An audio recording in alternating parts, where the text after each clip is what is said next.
Right. So, thank you both for joining me. Obviously, this is Arm of Satan, a game which I'm sure needs no introduction at this point. I can give it one if you want. Yeah, I mean, I suppose we probably should. So, do you want to introduce yourselves first? Yeah, so I'm Byron. I am programmer, director, writer, coffee addict for Ludophoria.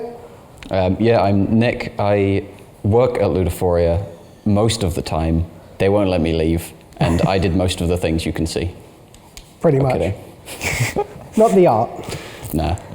Cool. Yeah. So yeah, this is Arm of Satan. Do you want to give the audience at home the quick pitch? Yeah, so Arm of Satan is a two-player co-op platformer where one person plays as the girl wrongfully sent to hell, and the other player plays as her demonically possessed, oversized satanic arm, trying to help her out of hell.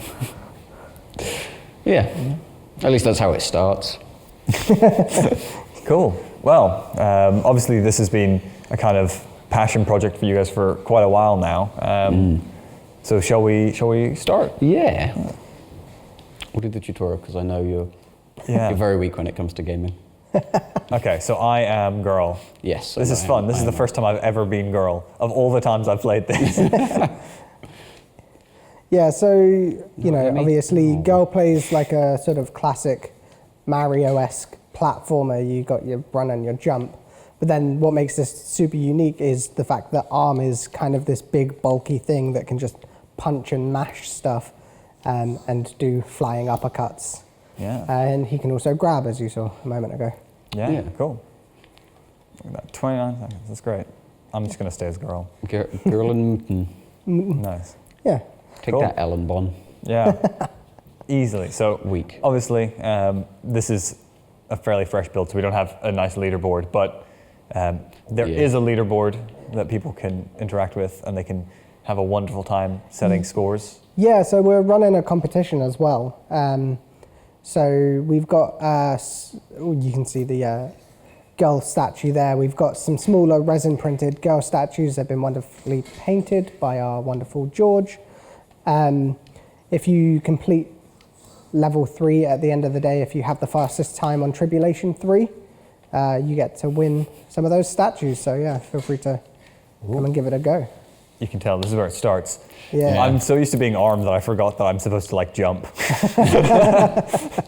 Yeah, that happens a lot. That's one thing we really want to lean into is people kind of being a girl main or an arm main. I think that would be hilarious. We're currently having a networking solution built for this game, so you'll be able to play it online eventually. And I hope there's like a speedrunning community that's kind of like, I only play girl. Oh, yeah, I only play arm. Yeah. No, and it's obviously this has been a long form project for you all. You know, you've been doing this for. Don't worry about that. Don't worry about it. So it begins. No one saw it. But yeah, so obviously this has been a quite a long form project. How long have you guys been working on this to give people an idea? It's like a year and a half now, at least. Yeah, so we started in what, like March last year, maybe? Yeah. Like officially. Yes. We kind of approached this in, we were all in our master's degrees, we were all kind of making a game to take to market. That was kind of our plan. We want to be a game company that makes games and pays ourselves for making games. Yeah. Yeah. And so yeah, we had a bunch of small prototypes built kind of, the first kind of week after Christmas.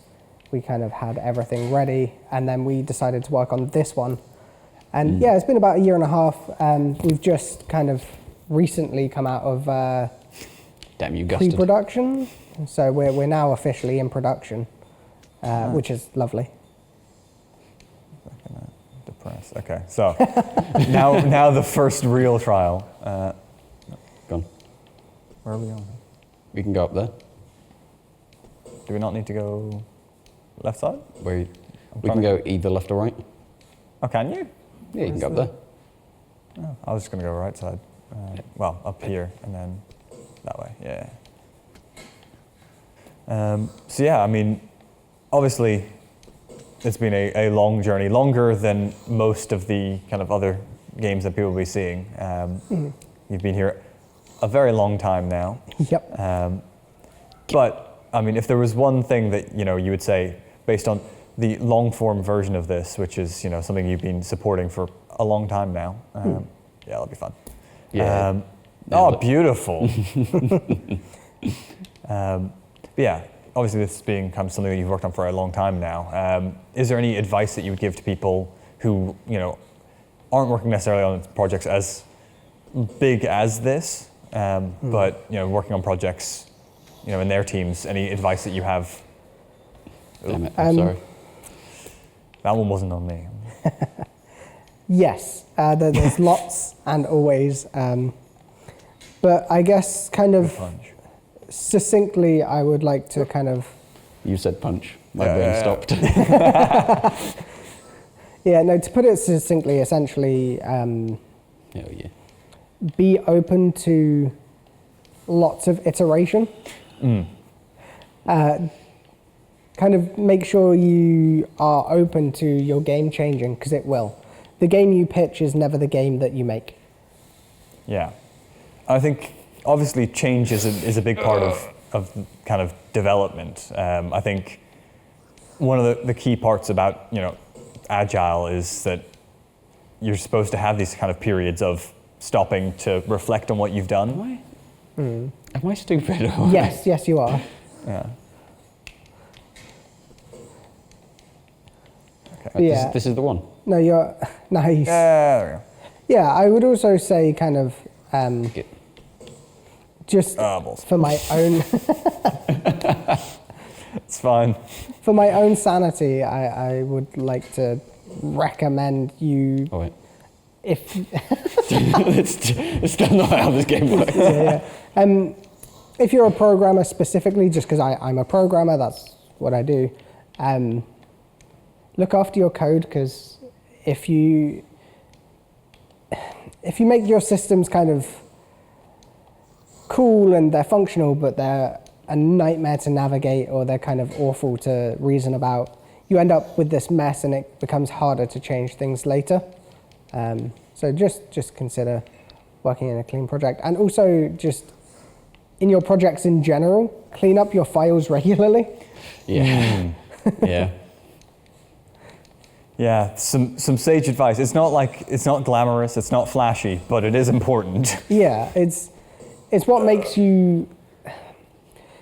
A lot of people who work in games do it for the passion of games, and yeah, like obviously everyone's super passionate about the game, but that passion dies quickly when the project becomes a bit of a pain to work around and work in, and it just kind of makes your day-to-day a bit worse.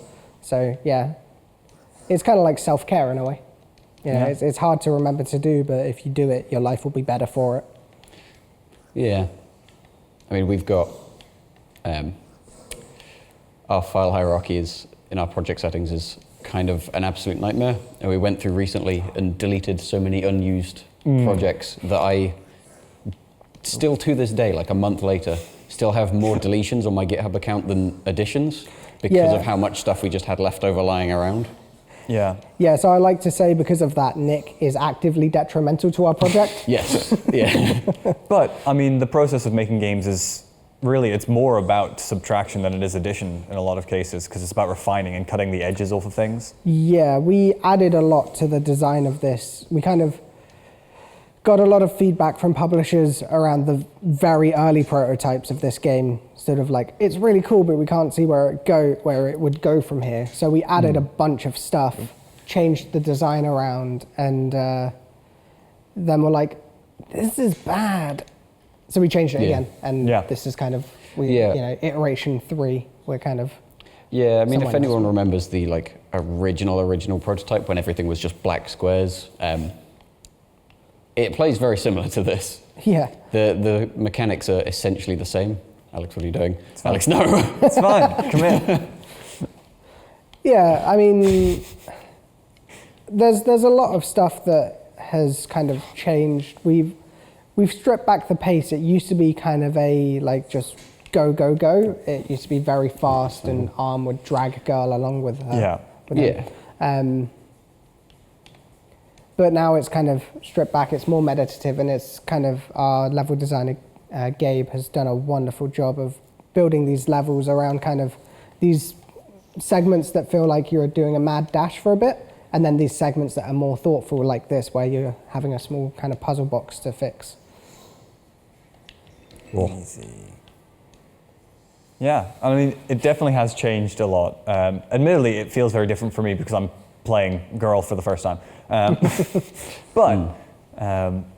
Yeah, I mean, this has definitely changed a lot. I mean, we've been asking people some really fun questions, so I'm going to ask you guys as well. Yeah, absolutely. If you had to describe this as an animal, what animal would it be? It would be this pink, disgusting, gusted ball. Yeah, no, I think it would be like that one specific picture of a blobfish that everyone uses. Fair. Yeah, I think that seems accurate. Yeah, it's just this like melting pot of like gross, fleshy. Yeah. Like it's not ready to see the light of day yet. And stop dragging it out from the depths. Please. I'm sure in their natural habitat they look fine. Yeah. So that's a perfectly cromulent fish when it's down in its depths. But who would have thought that giving an animal the bends was not good for them? Ooh. Yeah, we're good. Yeah, I don't actually know what animal I would say.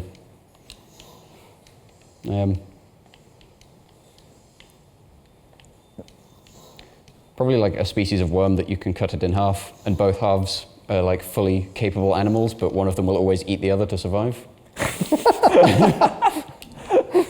Charming. Is it not accurate? I mean, what a charming metaphor for jolly cooperation. You know what's going to happen after this interview. Oh.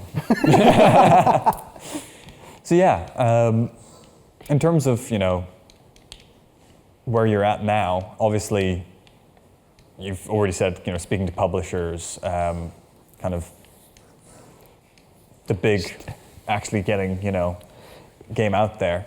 What are the kind of, for you, the kind of key next steps? Yeah, so we were kind of courting publishers for a while. We were doing that song and dance, and kind of this, I want to say this Christmas just gone pretty much. We had a moment in the office where all of us are in our jobs and we all work on this kind of as and when we can in our spare time.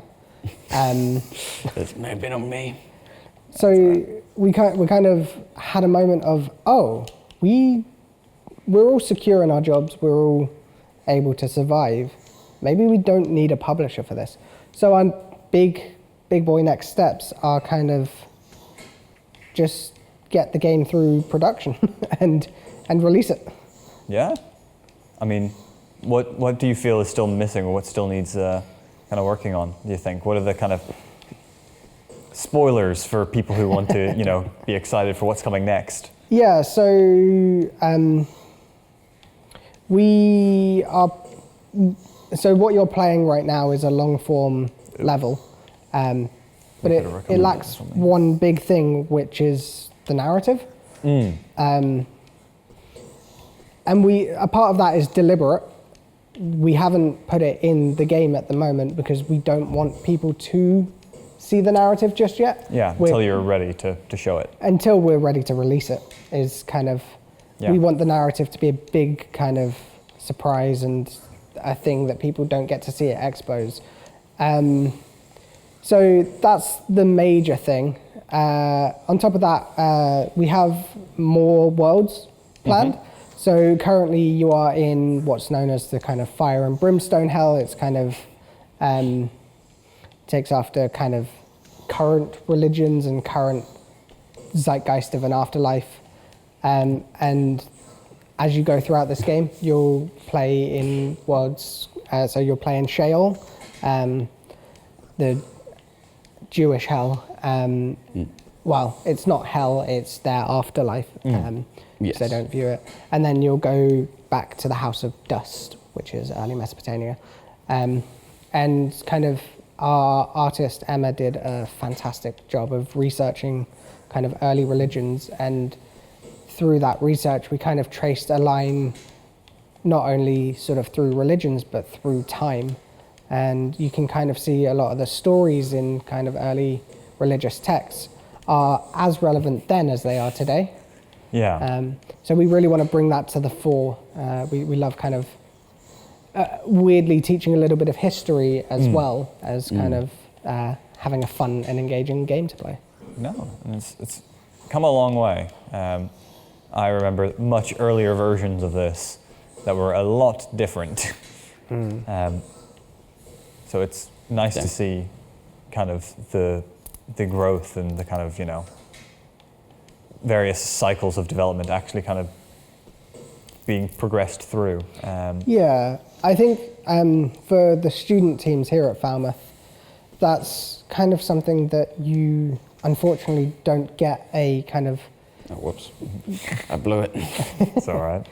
You don't get a great view of kind of the longer form production cycles because it's incredibly hard to, like, you know, as we were saying,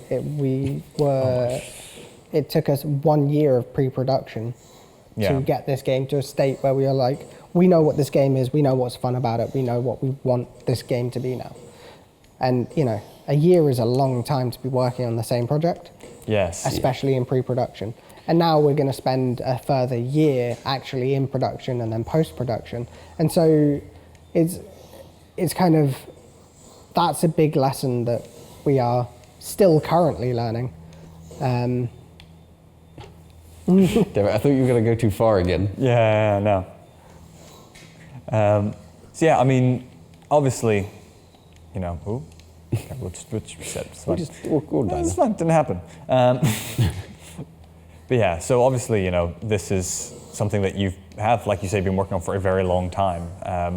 Do you have any tips or strategies for helping with kind of fatigue on a project, you think?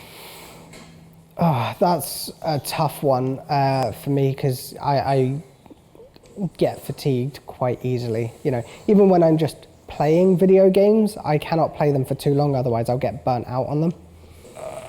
That's sad. Okay, we could. That was same. Yeah. In terms of actual tips for helping, spend a lot of time kind of playing your game, engaging and testing. You know, obviously I'm sure everyone here today is kind of feeling that, oh no, people are playing our game, but when you get that, people are playing our game and having an emotive reaction to it, that is incredibly fulfilling. I would also say kind of side projects help me. Yeah, Nick and I work on a lot of kind of tabletop RPGs and stuff like that in our spare time. No. And it's- socializing. Yeah, getting out of your own shell a little bit every now and again. One of the best pieces of advice I was ever given to kind of maintain good kind of work ethic and joy in life is make friends that aren't in the games industry, because your life does easily become all games, and you know it's good to not have that. Yeah. It's good to have people that have different interests in your life. No, and like I say, it's really one of those kind of questions. I think that's me being a bit mean because it's good. For a lot of people, you know, it does kind of hit that point of, oh, I don't want to look at it anymore. But like you say, you know, you have to kind of go through the ringer of things aren't always the most fun because you're working on it. So you don't get to appreciate how good and how far you've actually made it until you put it in front of other people and say, this is a thing that we made, that we can be proud of. And hopefully you are proud of this. Oh, absolutely, yeah. We often joke because a lot of the work I do for this game is kind of... I don't know why I jumped then. I was like, we are moving, jump. You're just like, oh yeah, everything's going fine. How about 18 fireballs just directly at our face? Yeah, we often kind of joke because the stuff I work on personally is kind of the narrative and the dialogue system, accessibility settings, and kind of the more back-end things. And a lot of that isn't in these arcade builds because they're not necessary for the arcade builds. And so we often joke that I haven't actually contributed to this project, which is, I guess, better than, you know, being actively detrimental to Yes, it. yeah. So really what you're saying is we've sent only the finest from the Ludophoria team to represent. Net zero and net negative. Yeah. I would also say kind of stuff I mentioned earlier about cleaning up your project, that is a way to maintain joy for your project. I had a meeting with the company doing our networking solution yesterday, and the kind of one of the things that came out of it was, because of the way we have our version control set up, because they are pulling from our work constantly, they have to constantly reset settings on their end. And he said to me, yeah, I'm spending about 2 hours each week just resetting these settings. So we're definitely changing that. Make sure that stuff is set up sensibly, and your workflow is as easy as possible to just get in and do the work, rather than God damn it. rather than having to struggle and I mean, obviously we always say to people, certain things like having version commits that make sense, using branches, actually committing your work. Never heard of it. Yeah. Yeah, this is the thing, we don't use branches. Well, we do loosely. So we do something called trunk-based development, because we're such a communicative team and we kind of all get on and work well together. We do this thing called trunk-based, which is we all work on essentially the main branch. We have a bit of main protection, but we all kind of just commit to the same kind of branch, because there's 9 of us, 10 of us that kind of are working on the project at any given time. We can just be like, oh, I'm in this scene, I'm in this script. And that means that we don't have to deal with the merges later. Do what works for your team. That's what Agile is all about. Yeah. No. Okay. I mean, so in terms of mechanics, the using the arm part is one of the core mechanics, obviously, when we remember to do that. Yeah. Obviously this has been something which, has evolved. Do you want to talk about the kind of evolution of the project in terms of, the design side? So this is kind of an unfortunate project to pick out for showing the design iterative process. Like I mentioned, the original prototype was it featured very similar mechanics, or at least to what we're showing here. For the full release, there are extra mechanics that are being added as like unlockables. Yeah. To keep like the kind of natural pacing going, which was a result of the publishers talking to us and being like, it's really cool what you've done, but it's a small Flash game, was essentially their feedback, Yeah. And so we were like, okay, well, let's think of ways we can expand this. What extra mechanics do we want to give to people? One of you needs to press a button. Yeah. It's vicious. Yeah, Nick, you really need to sort that out. Well, it's only for today and then it's going. Yeah. I wasn't expecting controllers. That's fair. But yeah, so like the original prototype we did. So the way, Ludophoria, the way we do our kind of production pipeline starts with us doing several game jams. So any team member that wants can bring forward a game, and we'll do an afternoon of just pitches just internally to the team. And so we had, was it 3 or 4 this time round? It was 3. We had 3. So we had Alas, Night of the Demonic Flying Heads. Yep. And Arm of Satan. Yeah. And so we spent a brief period, like a week or 2 weeks, prototyping each of these concepts, like real quick. And then once each of those prototypes was done, we could look at them and say, which do we want to take forward? Obviously, in this case, we know which one we took forward because we're kind of sat here playing it now. I say kind of playing it, but Well, swapping it around. 2 minutes is, frankly disappointing. Yeah. This man letting us down. Honestly, yeah. And so we had that 2-week prototype. What we did that was interesting about the Arm of Satan prototype in particular was create 2 separate products at the end of the jam. So we split off our team into the form and the functions. So the designers and programmers set about creating our like the actual playable prototype. which we then put in the arcade cabinet just on a whim. And that kind of became a running motif of where we tested it.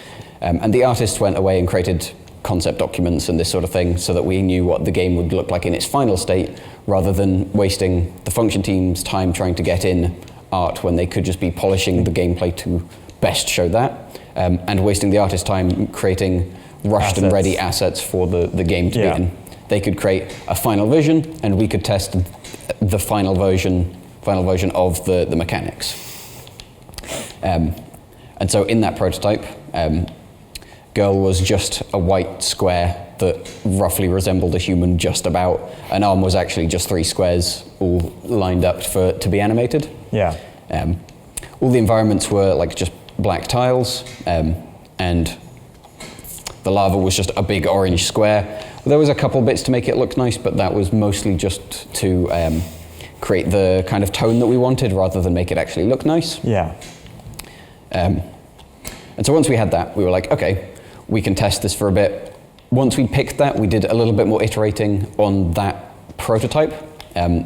So we obviously play tested it a bunch, and we're like, okay, these are the things that are wrong with this version that we'd want to improve on in the entire game. And so before we'd even started, that was in an entirely different project, an entirely different repo. So before we'd even created this one that we're going to be working on, we already had like 3 or 4 weeks of playtesting and iteration, kind of in theory, hypothetical iteration on it, if that makes sense. So that gave us a massive leg up kind of going into it. And then from there, we were able to, we had that and we were like, where do we want to take it next? What other thing do we want to try? Because we knew we were still in, I forget if this was in concept or pre-production, but we were basically like, what mechanics do we want to take about this? What's really good about this prototype? And what things, how do we think we can expand on this? What do we want to enhance about it, you know? What things do we lean into? Follow the fun and all of that? Yeah. And we were like, from Arm's point of view, the uppercut is really, really nice. The uppercut is loads of fun, it's very satisfying. Yeah. And it's a really nice little like condensed challenge. And so what we did is we gave Arm something called the Omni Cut. So obviously Arm's other kind of gimmick is that they can aim in any direction. It's locked to 8 for this build because of the arcade machine. Yeah. But normally it's full 360. And so we were like, okay, well, what if you could uppercut in any direction?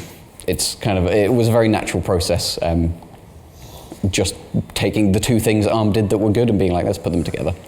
And so for a while, this would have been the build that was at the last EXPO. That was how Arm worked. Arm still had grab and throw, same as he does now. But they also had the Omni Cut, which was just a big old like air dash essentially in any direction. And it was chargeable, and it had this mechanic where if, as you charged it, the flames that came around your hand would change color. And once they got to, I think it was like a violent purple, if you let it then carry on for like a second longer, Girl would immolate and kill her instantly. And so Arm had this constant thing of trying to keep maximum charge for most speed, most distance, all this kind of thing, while also kind of keeping it in that sweet spot where you had the max but didn't kill Girl. Yeah. And so there was a very back and forth from Arm. What we found though is that that version lent itself very naturally to a very easily engaging type of fun. Like it was just go fast. The gameplay was you just go as fast as possible. And so Girl would essentially be basically moving up and down with the jump and timing jumps. She was playing a rhythm game, and Arm was basically just trying to keep the speed maximum. And so it was really, really engaging. It was a load of fun. But what we found was that that was the version that we were told felt just like a really good Flash game. There was nothing to it beyond maybe 20 minutes, half an hour of gameplay, because it was so simple. Like it was just what it was, and there wasn't really anything else you could add to it. Yeah. Which is kind of unfortunate, because it was the result of us being like, let's make the tightest mechanics we can. Everything pieces together really nicely. There's no borders that are overhanging, nothing like that. Like it's all cohesive, it all works. But because of that, nothing could be added on. And so the game like kind of stagnated very quickly. Yeah. So as a question, with obviously design, typically people have kind of core design pillars. Do you want to talk a little bit about what those were for Arm of Satan? So they were, let's see, one of them was chaotics. They've changed and updated now, but at that point, it was chaotic. The description of that one was you're in hell and it should feel like it, which is, stuff has calmed down a lot since those kind of early days. But like in the end of the last level that we saw, that was what the old levels used to feel like a lot more, where it was just a single kind of path where you need to be getting all of your inputs right, whilst all of this stuff and fireballs and explosions are flying at you from every angle. So that was one pillar that kind of led to that type of decision. Push and pull is the big one, and this is still like very much prevalent. It's being shown in a different way or being utilized in a different way, but it's essentially the idea that Girl has one set of things she wants to do, and Arm has another set of things that he wants to do, and those are at odds. So we were asked earlier by some people that were playing the game what we would... You didn't press the buttons. Oh, yeah, you're right. We were asked if we were going to add any sort of ranged attack. And although we have like a sort of ranged attack coming later down the line, it's not really an attack. It doesn't deal with enemies directly. And the reason we haven't got a ranged attack is because Girl only takes one hit to die. And so she has this constant need to like want to stay away from enemies and hazards, because obviously they're dangerous. You die. If you die, you don't get to progress. Nice. But because Arm is only melee, they want to be able to get close to the enemy so that they can deal with the challenges, right? Whether that be grabbing or punching or doing the uppercut, whatever it is. So that is an example of this kind of push and pull that we have, where the Girl wants to stay away from threats, and Arm needs to get close to threats in order to deal with them. And so there's loads of small bits like that we've been kind of adding in to create the co-op experience that we want. Because although this game is playable solo, we have the solo mode, which we in the dev team call Gabe mode, after the designer. It's more important to us that we have that kind of those elements that drive home the co-op experience. Because obviously, if your game is co-op, you need to have something that capitalizes on it being co-op. Yes. So, like, chances are you're playing a game with, like, if you're playing a co-op game, you're playing it with, like, friends or people you're relatively close to, or you're hanging out or whatever. And so the game needs to be able to enhance that just hanging out experience. Because if you're playing a game and it takes 100% focus 100% of the time, you're not really going to be like hanging out with your friends, and so it becomes sort of an inhibitor to the fun you're after when you boot it up. And so push and pull was designed as a counter to that. By giving these constant needs, you'd have these moments. We have this thing that we call the Girl look, where Arm will do something or not do something, and Girl will just fall into lava and die, and then Girl will not move at all upon respawning and just slowly look at Arm like... and that's a result of this design pillar, kind of creating those social interactions that are what we want the game to, or what a large element of the fun of the game is. Yeah, and I think it's worth noting that kind of we have this kind of, I guess it's almost a bell curve of kind of communication where we'll notice players will start initially talking quite a lot, but that talking is like, no, I need you to do this, I need you to do this. And they'll kind of be almost kind of argumentative.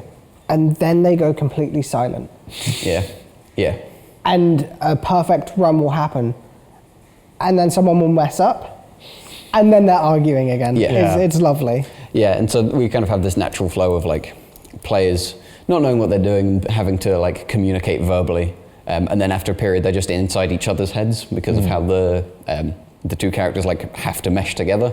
And so they'll just go dead silent. It's very, very prominent watching people play on the arcade, because they'll just be kind of hanging out, chatting, having a good time, and then they'll be like, all right, this is the one. Serious. Yeah, they both just like stance up a little bit, lean forward, dead silence for like 30 seconds, and then Arm will like whiff a grab, and then the goal like happens, and they're like, what? Yeah. So. But no, I think really that is kind of all we have time for today. But thank you both so much for coming along and bringing your game. Thank you for having us. Yeah. Yeah, I would agree, but I hated every second of it. Yeah, it's okay. You're allowed to leave now. Before you go, obviously, final kind of question is any socials or anything that you want to shamelessly plug? How Yes. do people find out more if they want to follow along? Yeah, so we are at Team Ludophoria pretty much anywhere, kind of Instagram, Twitter, TikTok. We're going to start really ramping up our social media presence fairly soon. We also have our Steam page launching this week. It's currently in Steam review. Steam are kind of reviewing our page to make sure it's all kind of above board. Yeah. And you'll be able to wishlist our game. So yeah, please do go ahead and wishlist Armor of Satan on Steam. Yeah. Cool. Well, again, thank you both so much for coming along. Yeah, it's been a pleasure to have you. Please get off my stage. Sounds good.